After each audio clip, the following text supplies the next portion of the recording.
il faut que la dimension de la grâce de Dieu qui est libérée dans nos églises impacte nos fidèles, impacte nos fils. C'est pourquoi, quand on construit une communauté, une église, on construit l'église avec une semence, on construit une église avec un ADN. Vous voyez, parfois, des gens sont dans des églises, mais tu te poses, tu regardes la personne, tu dis, est-ce que c'est vraiment mon fils? Parce que la semence qui se trouve en toi doit se trouver à l'intérieur des personnes que tu diriges. Il y a des gens qui sont avec vous le dimanche, mais en fait, en semaine, ils sont ailleurs, ils sont connectés à d'autres grâces. C'est un problème, vous ne pouvez pas bâtir avec ces personnes-là. La bataille aujourd'hui, ce n'est pas d'avoir plusieurs personnes dans l'église, c'est d'avoir des fils.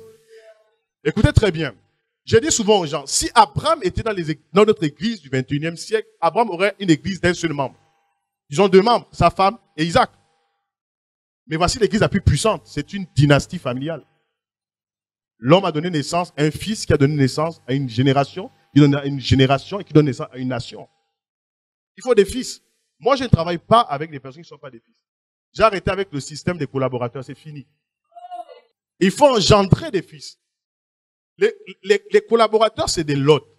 Ouais. Quand Dieu a parlé à Abraham, Dieu dit à Abraham, quitte la maison de ton père. Dieu n'a jamais dit à Abraham, va avec Lot. Dieu n'a jamais dit à Abraham, va avec un collaborateur. Et quand il dit quitte, il dit va vers. En hébreu, c'est va vers toi-même, découvre ta destinée. Découvre c'est à quoi Dieu t'appelle. Avoir des fils, c'est pas facile. Ça, il a fallu à Abraham 25 ans, il est parti 75 ans. Bâtir un fils, c'est pas. Avoir des collaborateurs, vous pouvez tous avoir des collaborateurs. C'est facile d'avoir des collaborateurs.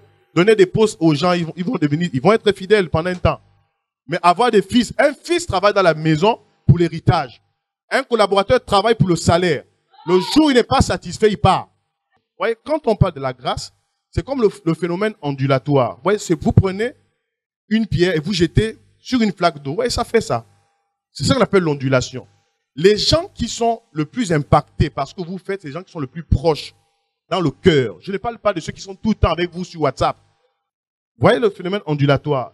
L'ondulation est beaucoup plus importante là où la pierre est tombée. Là où la grâce est communiquée, les gens qui sont beaucoup plus proches sont touchés ici.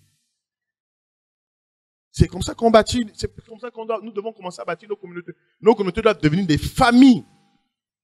Aujourd'hui, en fait, on a des associations à caractère spirituel.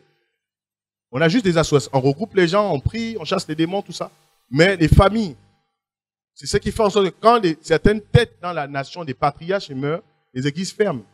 Parce que c'est pas des familles. Regardez les plus grandes sociétés au monde, c'est les sociétés familiales. Société pétrolière, la première ici au Gabon, c'est Perenco. C'est une société familiale. Regardez toutes ces sociétés. Et c'est pourquoi il faut maintenant bâtir avec des fils. Dis à ton frère, à ta soeur à côté, il faut bâtir avec des fils.